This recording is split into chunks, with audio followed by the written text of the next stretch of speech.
A few weeks ago, I shared a video with my friend Kathlena where we said this about kitchen knives. Or worse, as I see people like using steak knives to cut their onions. Oh!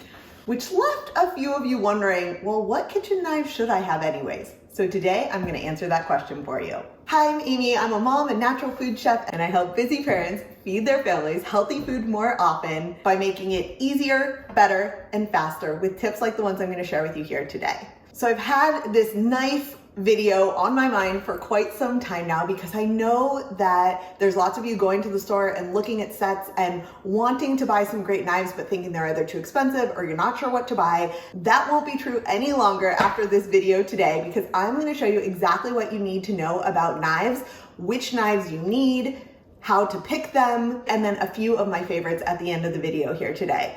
I finally got motivated to do this episode when Bon Appetit sent me their Thanksgiving issue, and in the back, in their Basically section, which I love, they have a whole section on knives. So a lot of the information and inspiration for this episode came from this issue. So first and foremost, I want to tell you unequivocally that you do not need to buy a set of knives. In fact, when you buy a set of knives, you're probably paying too much for poor quality knives and a number of knives that you don't actually even need. So the truth is you only need 3 knives in your kitchen, and I'm gonna show you exactly which ones. As you'll see, I have far more than 3 knives on my knife block because I'm a little bit of a knife hoarder. I have different ones for different things, but if you're just getting started, you definitely don't need this many knives. I'm gonna show you what you do need. If you are building your own set of knives, here's exactly what you need. You need a small knife, you need a large knife, and you need a serrated knife. A small knife could be either a paring knife, this is a 3.5 inch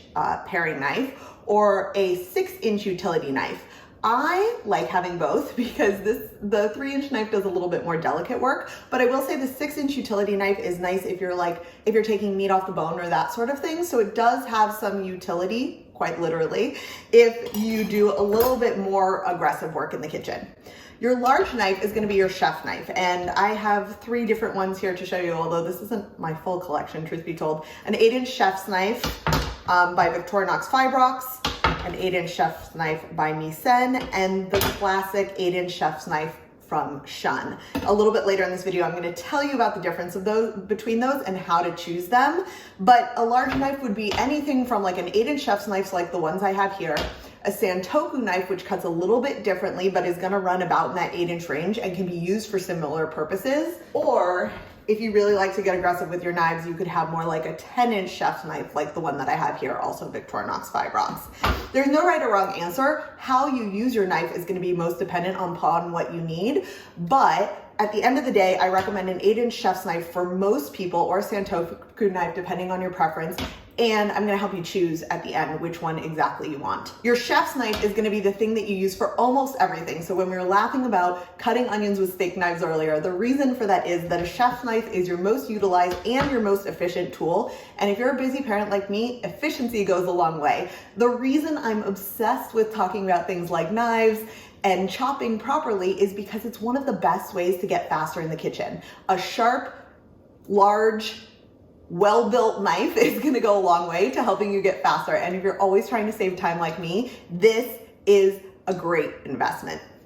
And then the final knife that you need that you basically can't substitute with anything else is a bread knife. This is a 9-inch bread knife. You don't need anything fancy for your bread knife, but you do need a serrated knife for cutting bread.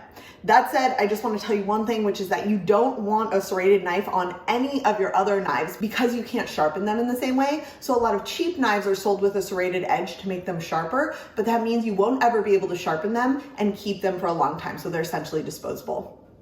Just my 2 cents. So when it comes to picking your small knife and your bread knife, there aren't a lot of things you need to know. So I'm gonna put these ones back, and then I'm gonna talk to you about these chef's knives. All right, how do you choose a great chef knife for you? This is the question I always get asked, and I've gotten in trouble more than a few times for not recommending a fancy enough knife for people. And I'm gonna tell you why I don't always recommend the most expensive, most fancy knives here in just a minute. But ultimately, you're gonna look at 3 different things when it comes to choosing a knife. You're gonna look at its shape or length, its handle or grip, and the material that it's made of.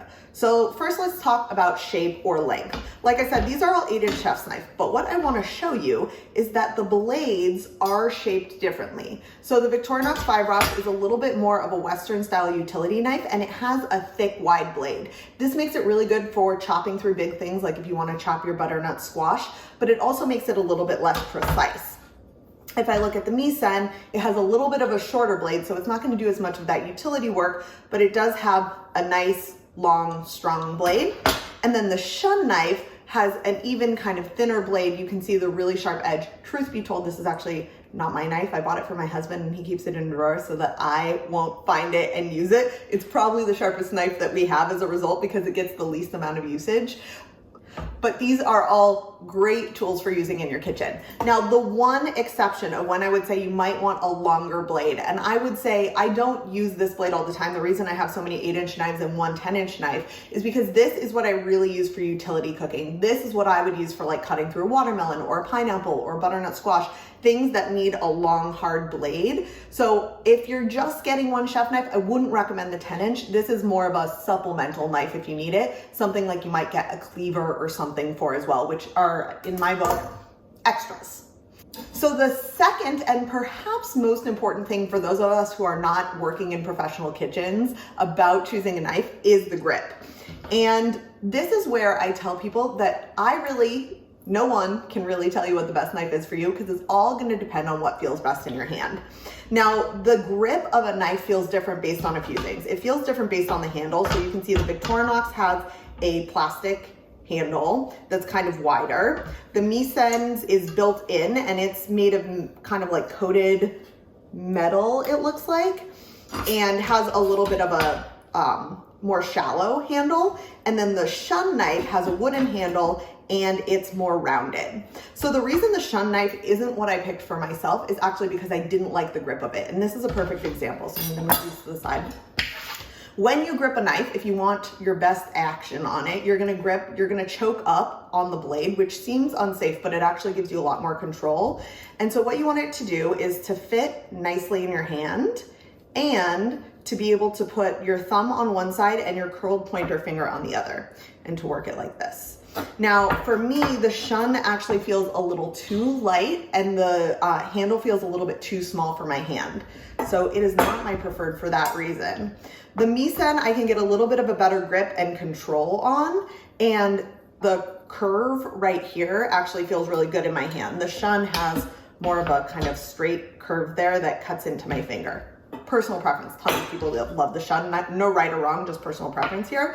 So I love how the blade and the handle meet here on the Meisen.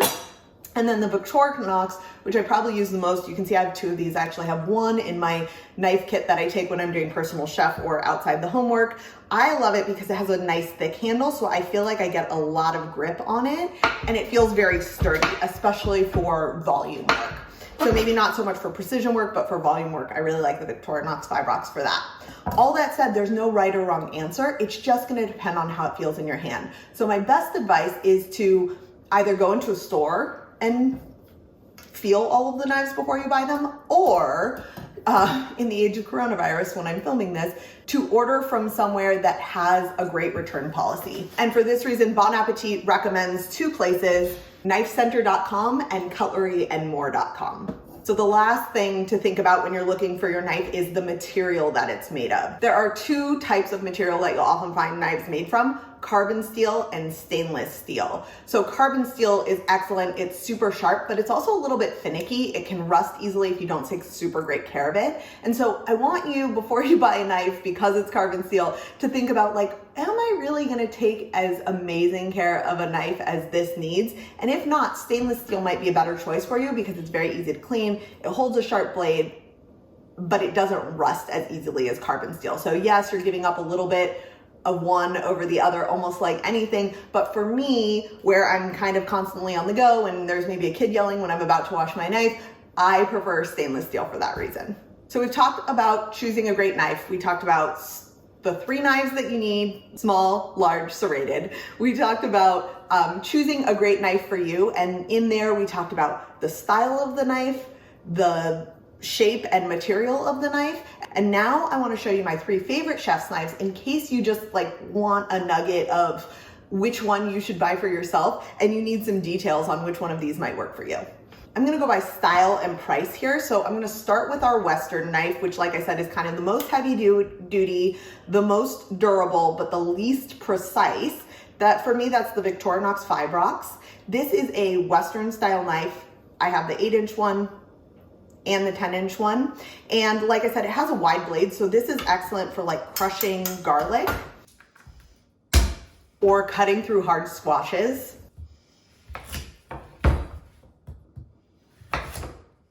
It is made of stainless steel and I find it incredibly durable. It keeps its edge for a really long time. I test it over and over by basically never sharpening it or honing it, which I do not recommend.